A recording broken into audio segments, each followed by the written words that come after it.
Maranatha, the Daily Devotional. The reading for today, January 16th, is entitled, The Field is the World.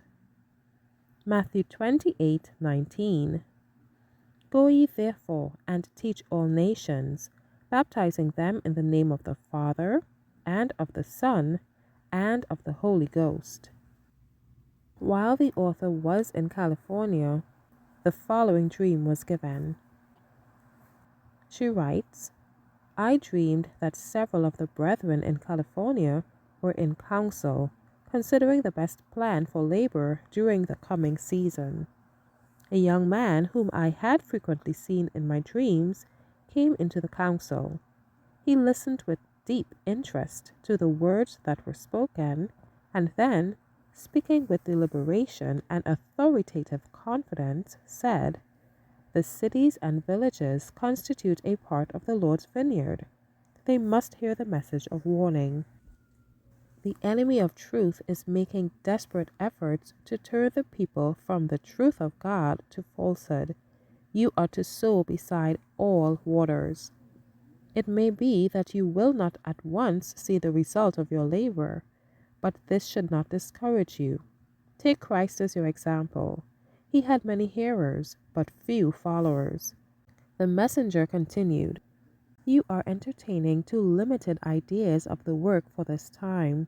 You are trying to plan the work so that you can embrace it in your arms. You must take broader views. Your light must not be put under a bushel or under a bed, but on a candlestick, that it may give light to all that are in the house. Your house is the world. Many countries are waiting for the advanced light the Lord has for them, and your faith is limited. It is very small. Your conception of the work needs to be greatly enlarged. Go forward. God will work with great power if you will walk in all humility of mind before Him. It is not faith to talk of impossibilities.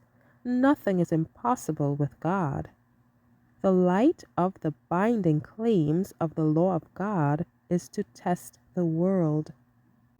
Time is short, and all who believe this message should feel a solemn obligation resting upon them to be disinterested workers, exerting their influence on the right side, and never, by word or action, be found arrayed against those who are seeking to advance the interests of God's cause.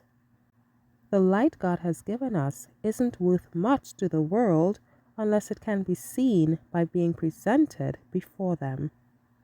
Thank you for listening.